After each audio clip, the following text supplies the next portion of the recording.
बाप और बेटे और कुदस के नाम से आमीन। खुदावंद आप सबके साथ हो। उम्मीद करता हूँ घरानों में और जिंदगियों में खुदावंद का बड़ा फजल होगा।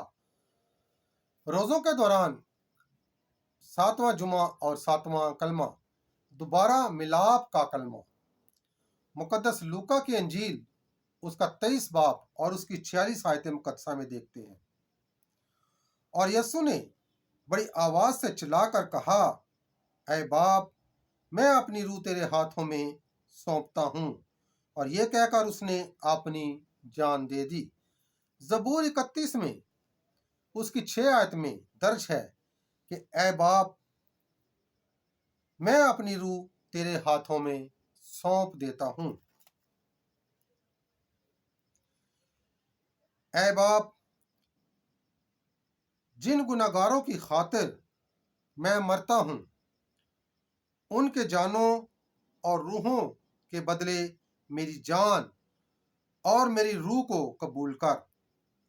कुर्बानी या नज़र की कबूलियत के लिए पहली शर्त कुर्बानी यानी नज़र बढ़ाने वाले की नेक नीति और रजामंदी है। वो अपनी रूह अपने बाप के हाथों में सौंपता है ताकि वो फिरदौस में कबूल हो और उसका इस्तकबाल हो, और तीसरे दिन वो उसे वापस ले ले। मसीह ने दाऊद के इन लफ्ज़ों को इस लायक कर दिया कि मुकद्दसीन उन्हें इस्तेमाल कर सकें, गोया उनके लिए इनकी तकदीस कर दी है। जब हम कहते हैं कि ऐ बाप, मैं अपनी रूह तेरे हाथों में सौंपता हूँ, तो दिखाते हैं बल्कि सबूत देते हैं कि हम मरने पर रजामंद हैं और इसके बाद आइंदा की जिंदगी पर मजबूत ईमान रखते हैं। दरअसल ये अल्फाज एक बहुत खूबसूरत दुआ है कि ऐ बाप, मैं अपनी रूह तेरे हाथों में सौंप देता हूँ।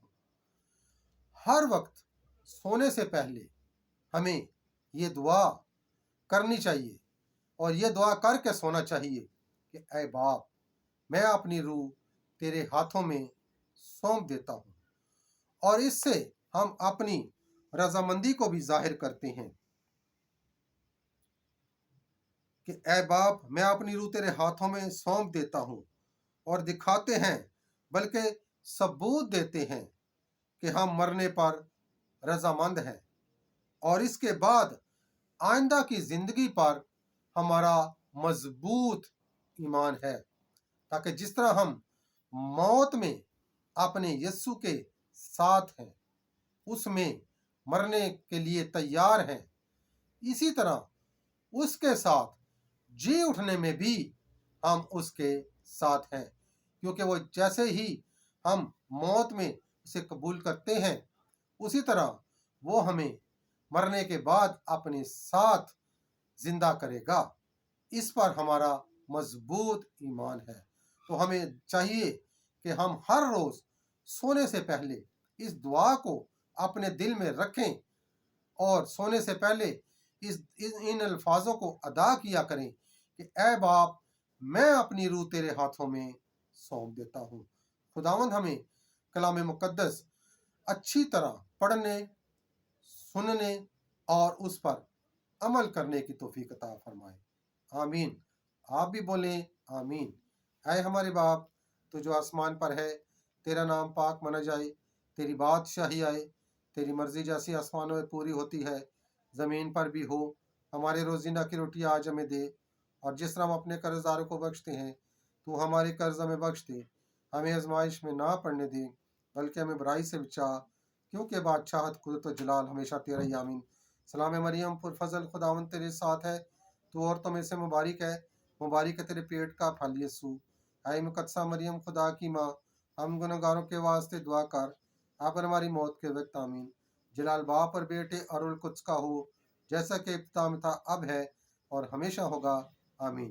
खुदा बाप और बेटे और कुद्स के नाम से आमीन।